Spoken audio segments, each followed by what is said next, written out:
Hey guys, this is the first episode of the AI concept series that I'm putting together.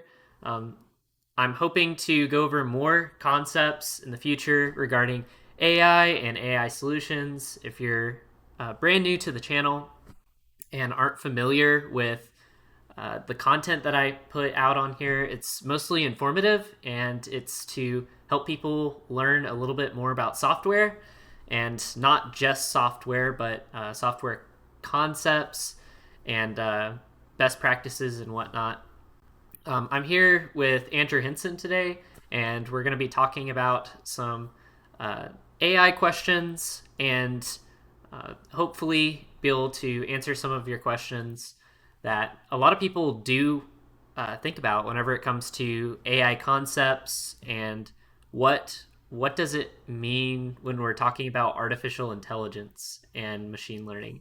But Andrew, if you'd like to introduce yourself, tell Yeah. the audience a little bit about yourself. Uh, so um, Essentially, I work in AI and machine learning. Started out as a software developer that just did web development, then moved into working on simulations, and then um, kind of went around it. Did a little bit of everything, and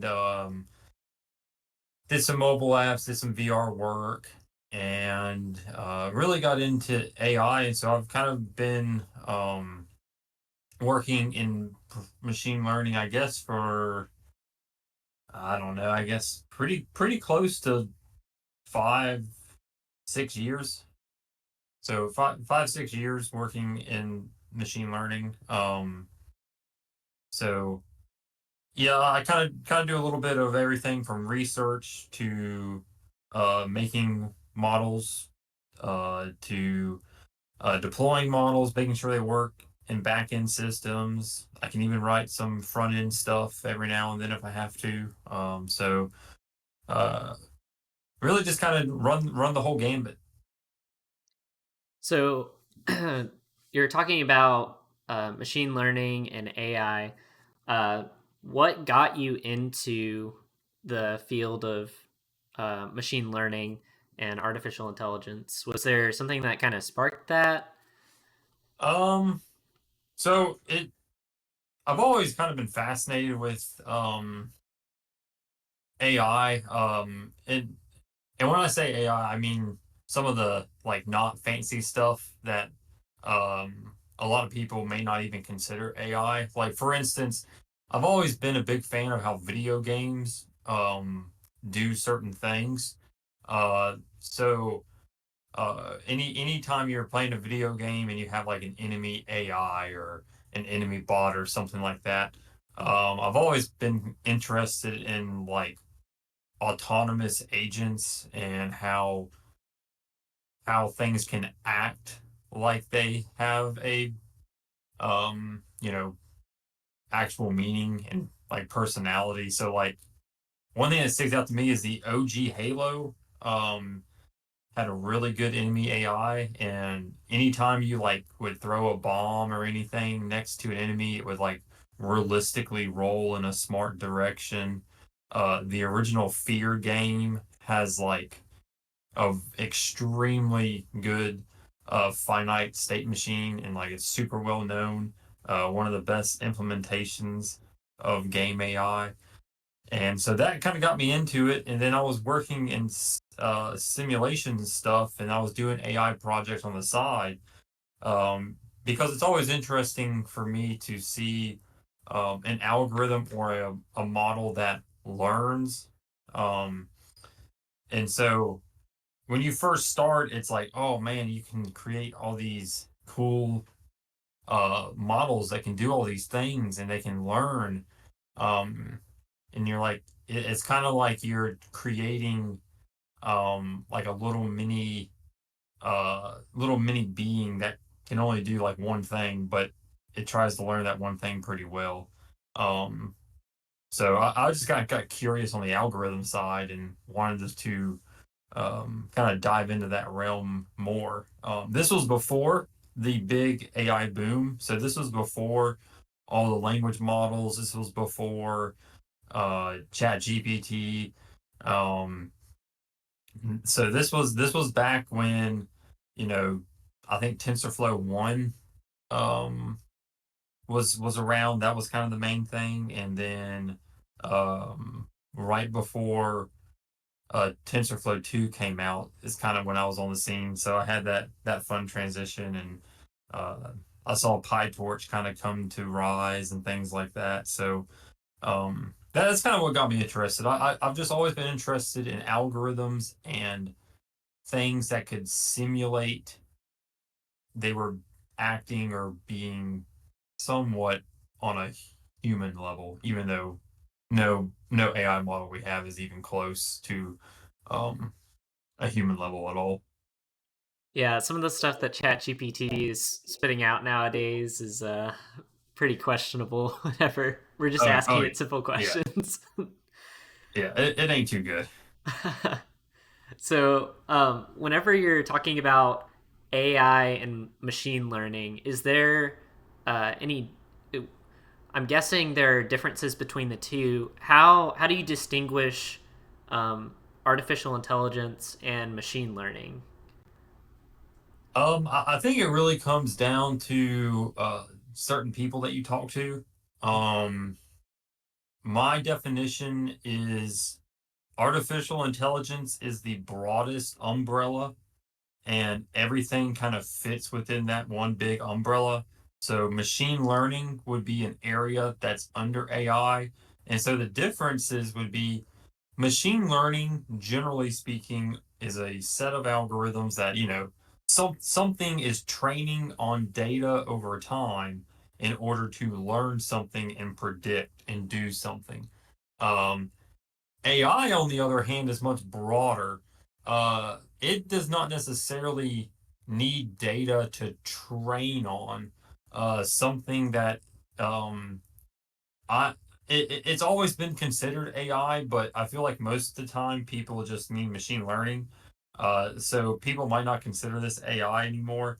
But search algorithms, that would be an area of artificial intelligence that doesn't have training data, something like your A star search.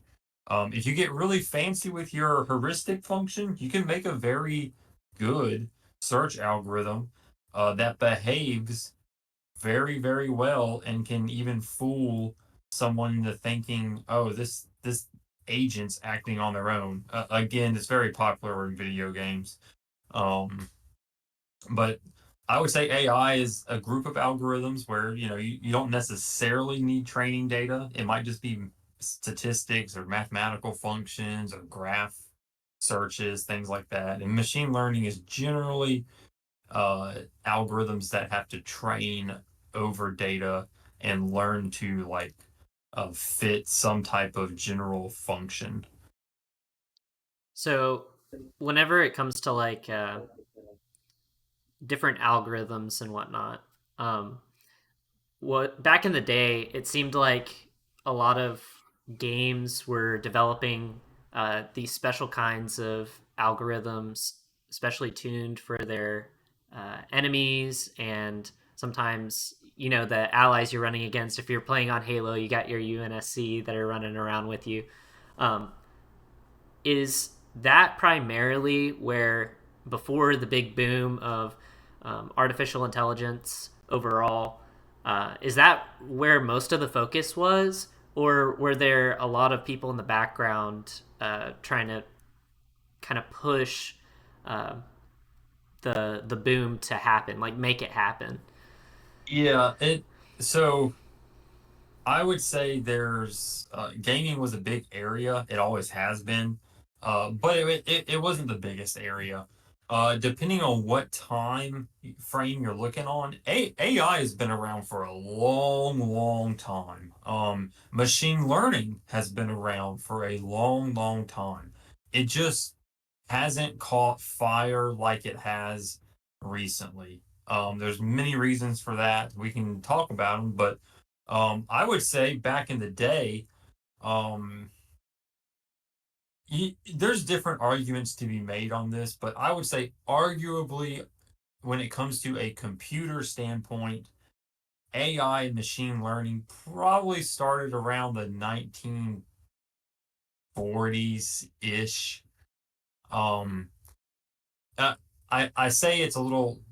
I say the computer part because technically the math and theory has been around for a very long time. But I think like the first perceptron was in the 40s.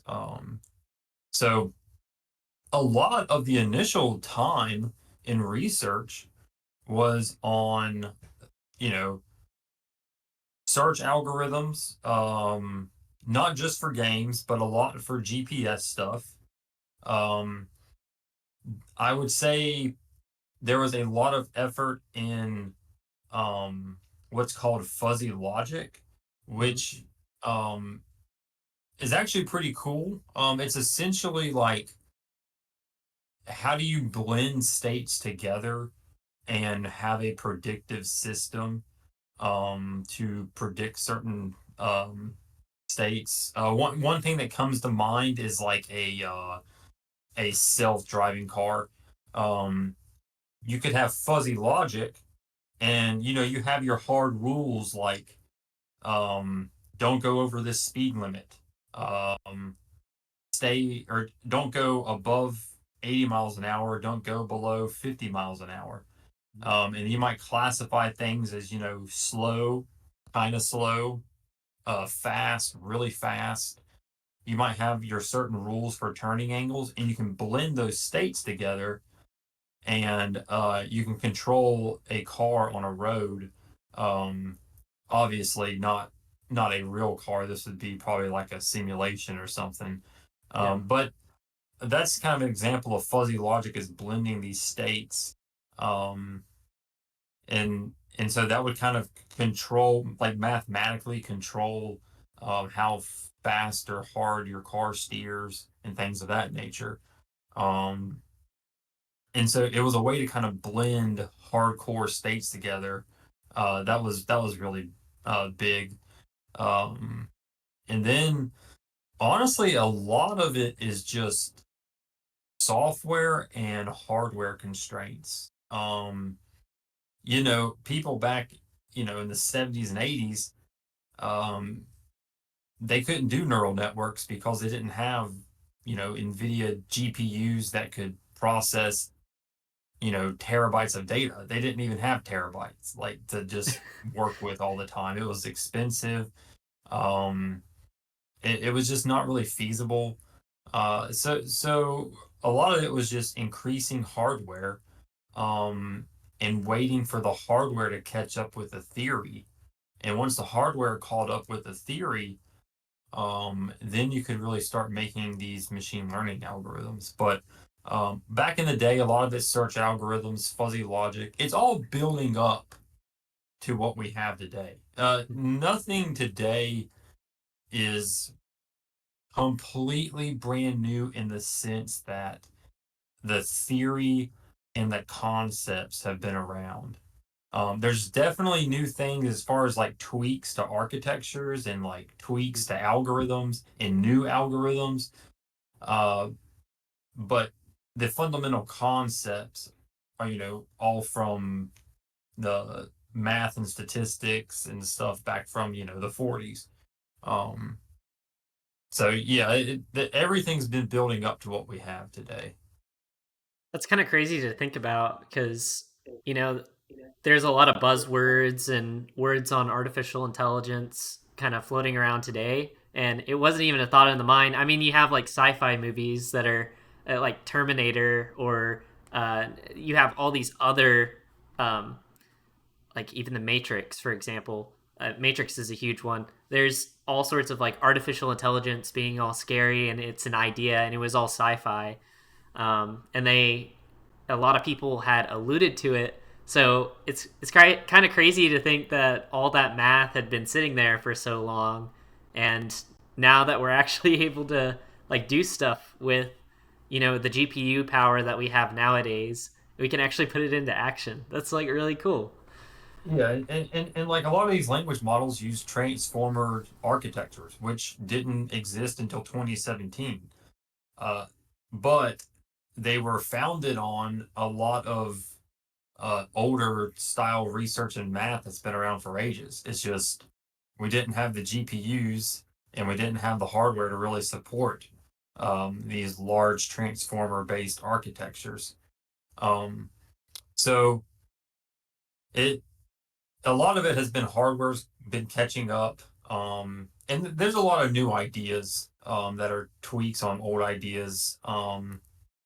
And honestly, a lot of people get caught up in the hype, but there's still a lot of old AI techniques that are used today. You know, decision trees, support vector machines. All those are very old, but they're still very effective. And in a lot of business cases that aren't crazy complex, they're a lot of times better than these large models. Um, yeah, it's definitely interesting to see the hardware catch up, and to see how we can push these algorithms now. Now, that kind of leads into a conversation that you kind of wanted to talk about was um, is AI going to be taking over our jobs?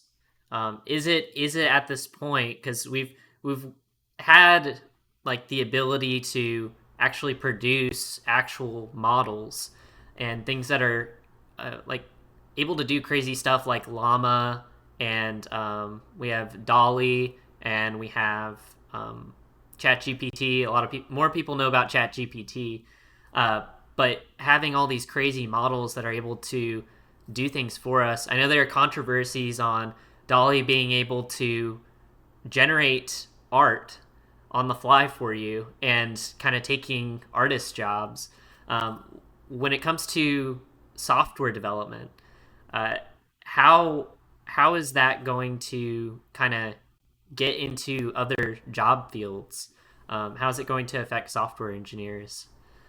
Yeah, so just to get my kind of opinion just right out the gate, there your job is not in danger and you should still learn to code if you want to be a software engineer. Um we'll go into more detail, but that is where I sit. And and so I think what happens is, let's say you're a beginner and you don't know anything. You barely know variables and functions. So you don't really have any experience, you never built nothing, you're just trying to learn. And then these language models come out and they know more than you do. As in, I can ask ChatGPT, um, generate me a React component with a button on it. And you're sitting there and you're like, oh, I don't even know how to start a React project. And it's like, oh, this ChatGPT can make a whole button and component, and it knows more than I do. Um, so I think a lot of fear comes from that. Is just lack of knowledge, and you see these models generating code, and so you're like, oh, it can write code. It's going to take my job. There's no need for me to learn anything. Um, that is not the case.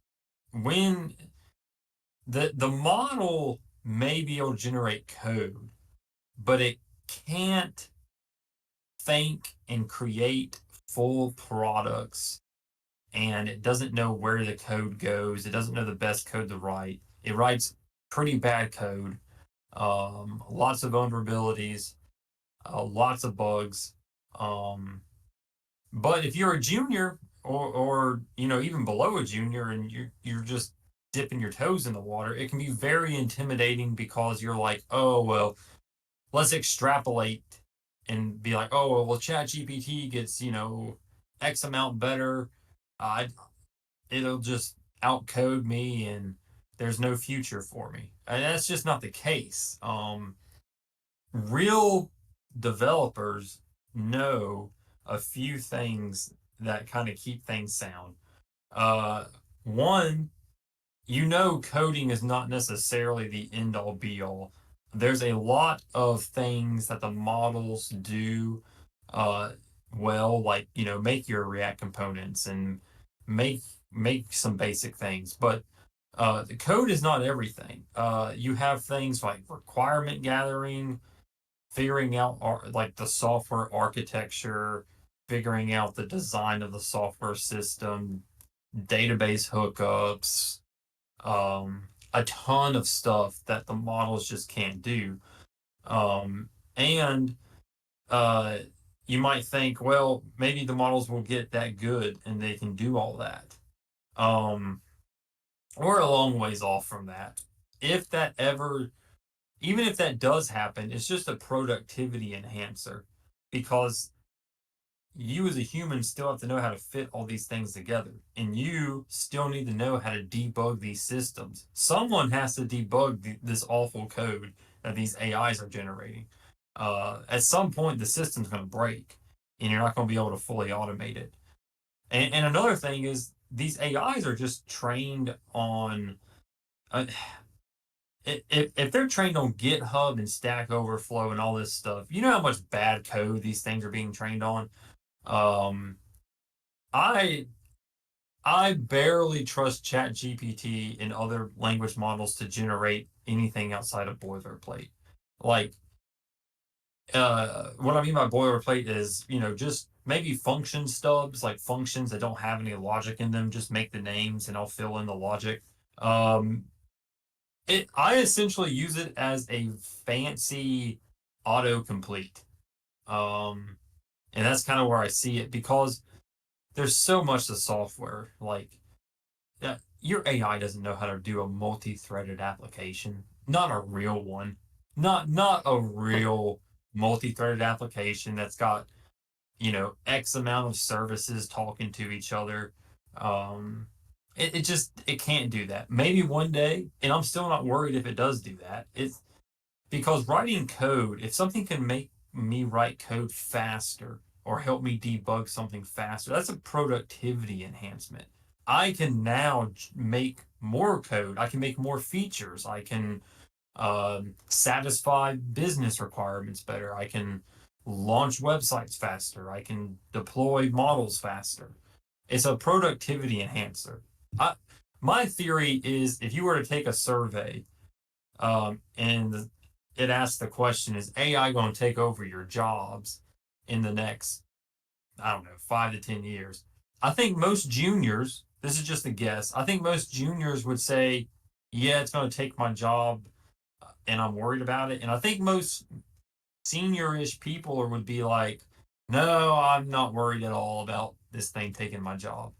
Um, I will say, let's say I'm wrong.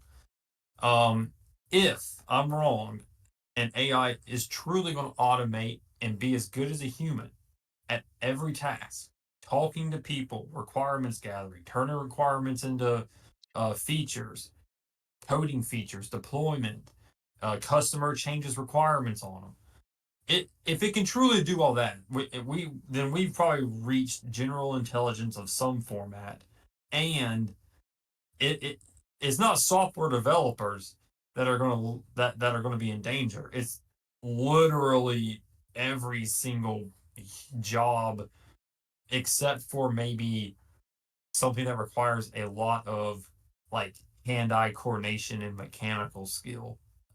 Things like a plumber or electrician. Until we get robots that can like move their fingers better. Uh, but it if I'm wrong and it is going to take over everything and we've reached some type of singularity event, um, it ain't it's going to be just a wild time, and it software engineers are going to be um, basically out of a job when everyone else is out of a job as well. So I also don't think general intelligence is necessarily something to be scared of. I'm not um, I think it could be scary, but I think if done appropriately, it's not that bad, and I think it's going to be a gradual thing. Like people think, oh, the singularity is going to happen, and we'll wake up one day and AI will just run the world. it's going to be very, very gradual and very, very slow. And maybe one day we'll hit it. Maybe we'll hit it in my lifetime. Everyone has a different definition, but I'm not worried about it taking jobs. It'll create jobs. I mean, I work in AI and machine learning. It has created a job for me. Um, so I'm not. I view it as a productivity enhancer, and I think people should use the tools, learn to use the tools, but also know that the tools, as of right now, they are not that good. And please don't just copy paste code uh, from these models. I'll be very mad. Yeah, it seems like um, overall, when it comes to like using all these AI models, because I know I've talked to some people about that are at the junior level, and they're just like, "What in the world? This thing's crazy! Like, this is gonna take over." And the fact that like senior developers that understand the complexity that software engineers are supposed to be dealing with, and like even the ability just to have like the human touch when it comes to talking with a customer or being able to address requirements or address requirements and being able to talk about um, be able to discuss and debate over, hey, is this a better feature or is should this be done this way? There's so much complexity that an AI model is not going to deal with very well right now. Yeah, And and you see all these CEOs. I think the most popular one recently is I think his name's Jensen, the CEO of Nvidia. mhm. The guy who always wears like the trench coat everywhere. Yes, yes. He's like, oh, don't learn to code. So it's not worth it. Because we're going to have these LLMs that can code for you. And what do they release a week later? They release Star Coder, their NVIDIA's LLM, Star Coder 2, and you can tell what's going on. This is NVIDIA is trying to sell stuff. Hmm. And NVIDIA is saying, don't learn to code, use LLMs. By the way, here's an LLM we created. So you should probably think about using that. Um, it's just an interesting thing. And you, if you're going to be an engineer, you should look at yourself as a problem solver, and you should be good at problem solving. And that means using these tools where appropriate. Um, but you shouldn't view yourself as just, oh, all my job is generating code. That's not what a software engineer is. You're a problem solver, and you need to be able to solve a variety of problems using technology.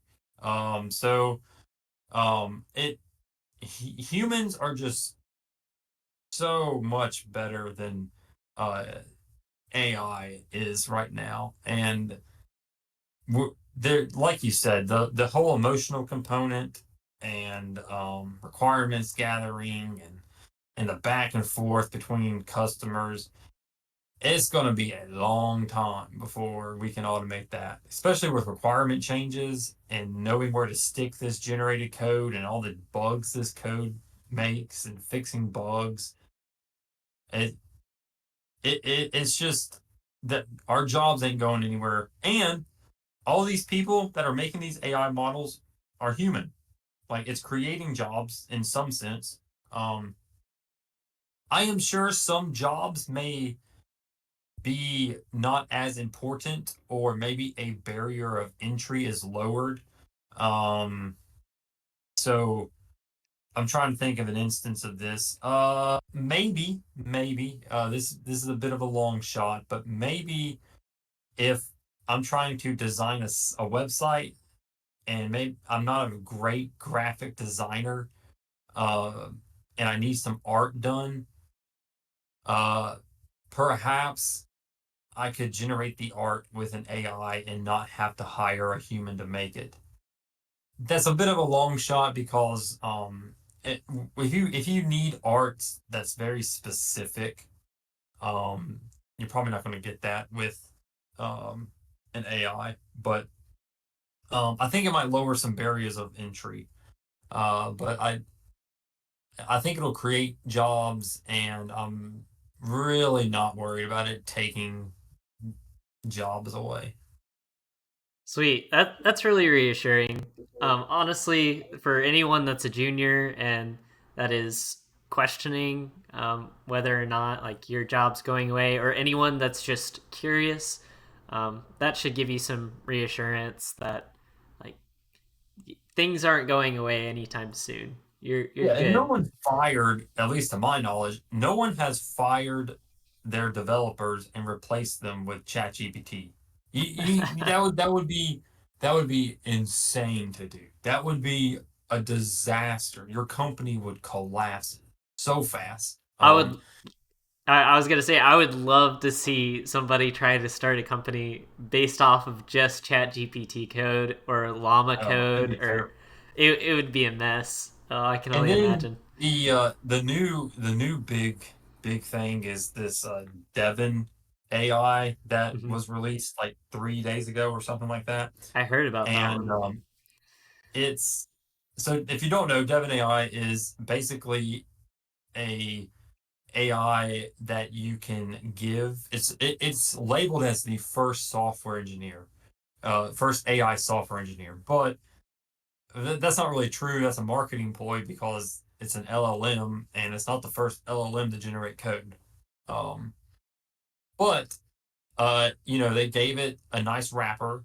They gave it a web browser. They gave it a terminal. They gave it a code editor, and you can ask it to do things. But every demo I've seen is just basic stuff. And the hard problems and the money is not in the basic stuff. It's in the complex problem solving. Um, so yeah, if you don't know anything as a junior, you're going to have to work hard. You're going to have to become a good problem solver, and eventually, probably very quickly, you will surpass the AI faked knowledge that these LLMs have, because they really don't have any knowledge. They're just um, trained over a lot of data, and it's text generation at the end of the day. I realize that's a very oversimplification that a lot of people would push back on. But um, yeah, it, and another thing is the company that made Devon's kind of interesting because if I don't know if they use Devon to make their website, but their website is garbage, bloated, has a ton of problems. So I don't know if they got the AI to make that, but if they did, good luck. Um, they also gave it a terminal, which, in my opinion, is a terrible idea. Um, I hope however Devon runs, I hope they have that thing in a VM because imagine if it just like ran like rm-rf star like on root or something, and it just like deleted everything. Like I it you just need to focus on becoming a good problem solver, and that should mean you know multiple languages, you have tools in your tool belt, you know when to use certain things, you know when to use a database for certain things, you know when to um, uh, communicate between systems, whether that's microservices, which I'm not really a huge fan of, but they're sometimes appropriate. Messaging systems, gRPC, REST, WebSockets, um, and you need to know how to deploy models, optimize models, if you want to be working in machine learning. Um, and there's so many problems out there to solve, and if you become a really good problem solver, and you can solve a multitude of problems, then you'll go far and you will not have to worry about your job going away. Sweet. On that note, are there any tools that you recommend for people that are wanting to get into artificial intelligence design? And I know you mentioned TensorFlow at the very beginning. Are there any other tools that maybe at like a very entry level, like nobody has ever touched artificial intelligence but wants to dive in, what are some of the tools that they should dive into, and maybe what languages should they pick up? Because I know Yeah, there's a so few. Yeah, there's a couple options. So I would say if you're truly brand new, um, might not want to really pick up TensorFlow. It's PyTorch is kind of the more favorite there. However, if you're really brand new, I don't even know if you really need to pick up PyTorch. My recommendation would be to use an existing model to do something. Something very simple would be an image classifier, and I would just take a pre-trained model, pre-trained being a model that's already trained on data and can perform some task. Um, and maybe you take a model and you can grab it from maybe PyTorch directly. Um, so maybe you should install PyTorch and be able to download their models, but not necessarily write models in PyTorch yet. They have a lot of pre-trained like ResNet and other things that can do image classification and just make a binary problem. Can you detect if an image is, a fish or, an alligator or something? I don't know. Um, but keep it very simple and just get used to using these already built models. Don't train them again. Just use what's already there. Maybe you use sklearn. Sklearn has a lot of easy to use models to get started. Um, you have to start small and do very small things, um, and keep things very simple and minimal. And then when you get more in depth and detail and you want to do some more problem solving, then maybe figure out how to actually train a model or fine tune a model or make it work for your use case. Maybe, um, for instance, maybe an image classifier's never seen a picture of, I don't know, a gas station for some reason. And you want it to be able to tell you if there's a gas station in the image. So maybe you take a model that's used to seeing a bunch of other stuff and you fine tune it to detect gas stations or something. I don't know. Take something interesting. But um, yeah, that would be my recommendations. Another recommendation is just to get started with the fundamentals. If you don't know how to write a loop or declare variables or classes, well, you should probably start there before you dive into AI and machine learning. Get your fundamentals in check, then move on. Languages, I would recommend Python for beginners. I think that's just the best option with the most tools. So Python, PyTorch, scikit-learn, start with those and get really good at some fundamental, just basic programming stuff. Yeah, that's some awesome advice for anybody that is kind of not able to or hasn't really been able to learn their first language, but is interested in being able to jump into AI. A lot of the things that he's mentioned is super helpful, and will give you kind of an entry level dive into. Um, it's kind of like getting your feet wet with artificial intelligence, and will really help you out. So, um, Yeah, and there's been a ton of open source research. If you're new and you start getting into this and you're like, hey, I really like this machine learning stuff, there's a ton of theory and papers you can read. Um, it's a lot of open source models, open source LLMs. You don't have to use ChatGPT or Google's Gemini. In fact, I'm really not a fan of a lot of these closed source models. I really think open source is very important. So I would encourage you to use some of the open source things like Llama. Um, so yeah, open sourcing is very important to me when it comes to this AI.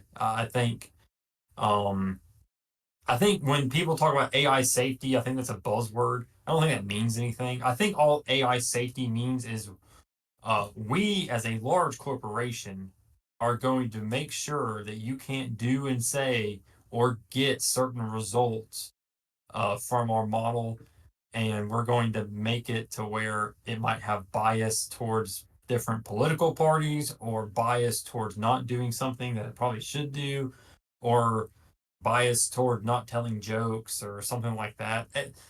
And they're like, oh, well, we don't want to open source it because then, it's available for the world. And, it's not safe to just throw that out there. Um, that's a bunch of hogwash. It's mainly for business. Open sourcing is really the only way to have true AI safety. Uh, because like I think this is more apparent with deepfake videos. Like Mm-hmm. people are always like, oh well, what if we show a video of the president saying that he's going to bomb this country and it's a fake video and it starts a war. Well, here's the deal: if everything's open source and the deep fake models are open source, you can then better create counter models that can detect deep fake models and tell you that, oh, this is a fake video. Um, the problem would be is if someone created such a good deep fake model, closed it off to the rest of the world, and people weren't able to research it. So people are always like, oh, well, don't release it for the world. But it's like, if you release it to the world, one, you speed up the research. Two, you get better products. Three, you get great toolings. And then it becomes like a good AI versus bad AI thing. Like, oh, well, I know how this works. I can easily detect if this is AI generated or not. Um, so I really think when it comes to like AI safety and um, a lot of these buzz terms that a lot of these large corporations use, I really think that you can only attain this with open sourcing your models and um, anytime OpenAI is like, we're holding this back for your safety, and I'm just like, no, you're not. You're holding this back because you want that fat stack of money. That's what you want, which is fine. Just don't claim to be, oh, that we're AI safety. No. Right, right. And As they're making millions upon billions and they're sitting here like, "Oh, well, we don't want to make this public." And for a company called OpenAI, they sure do not like to have open source products. no, they've gone away from that. And I realize the conundrum there, right? Like these people spend millions and millions of dollars training these models. Right. Why should they release them for free? Different business models. This is kind of a different topic, but different business models can support open sourcing. Meta does, um, or another thing like that makes Meta kind of better to do this is they make so much money from other things that they can afford to open source and uh, get their business a different way. But so I'm not against paid software. Um, because technically you could open source ChatGPT today. No one could run it. It's too large. It won't fit on your machines. Now, could you eventually find people that could host it and you could do a distributed hosting and have it running? Yes, you could. But OpenAI would still make a lot of money, like because people want to use the fast in-house hosted version. Um, So yeah, that's a different topic for another video. But I do think open sourcing is very important. So I would encourage people to use the open source models when they can and as much as they can. No, I just think that's important. It seems like every time a piece of software, even just in general, goes open source, there's a lot of people keeping things in check, as long as there's people contributing, and it always seems like software just improves, Yeah, especially when there's a community that actually cares about what's going on. Like even with these models, if everybody's really concerned with this model and sees that it's working, people are going to band together and take care of it. Like they're gonna want it to get better. Yeah, So and yeah. especially, if you work for a company, please do not copy and paste your code into these closed source models. Don't go on Gemini and start pasting all your code. You don't know what's happening behind the scenes.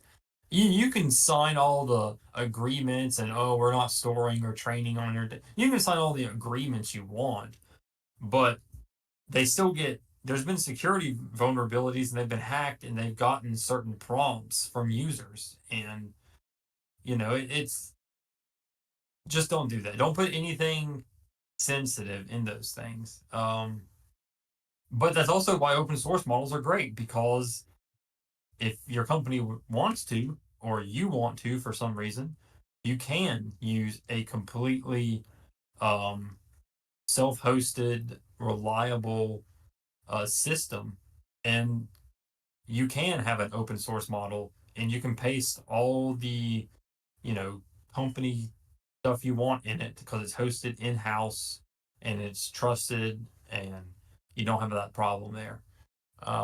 So I really think open source models and supporting that research and development is important. Now, do you think that also having it in open source, you can kind of pick and choose what kind of comes with the models? And do you think that's beneficial? Um, it, like, if that's possible, is that beneficial for companies when it comes to security concerns? Because I know that there are a lot of companies that are like, "Whoa, AI is bad altogether," and then some people are like, "Well, like mostly because they don't understand the security concerns regarding artificial intelligence." Um, Yeah. like Look, it's how, all, it's all yeah, tools. It's all tools. You got to pick what works for you, and uh, no AI is going to run wild. Calling it artificial intelligence is a bit generous. It doesn't really have intelligence. It can simulate intelligence, but just keep in mind it's very artificial. It's extremely artificial. Generally, it's only good at one or two things. Models don't generalize too well. The LLMs generalize better than most. Um, but yeah, when it comes to security, and I think you have to evaluate it on an individual instance. Like if you're working for a company, um, and you want your employees to have an LLM that is completely separate from the outside world, then you should use an open source model, and you should, pick models that you think would perform well and that your hardware can support. Um, you can use multiple models. You could have one model that specializes in a certain task, maybe retrieving, um, I don't know, uh, PDF documents, or just company information, and then another one that's specialized in, accounting stuff. But yeah, as far as security goes, it's software at the end of the day. So your same security practices, still need to be considered. sweet, awesome. So I think we're kind of running out of time, but it's been really awesome having you on here and being able to give your take on a lot of these questions and being able to talk on some of these concepts. Um, the description should have some links for Andrew, and if you have any questions, he might be able to reach out to you, or you can reach out to him. If Yeah, not, you can find me on Instagram, and I do a little bit of Twitter. But if you want to hang out with the degenerate, you can find me. But it's been fun. Definitely would, if there's other topics we want to talk about, definitely would do this again. But yeah, don't be an AI doomer. It's not coming to kill everyone and take your jobs and your money. Just focus on being a great problem solver and getting good at your job.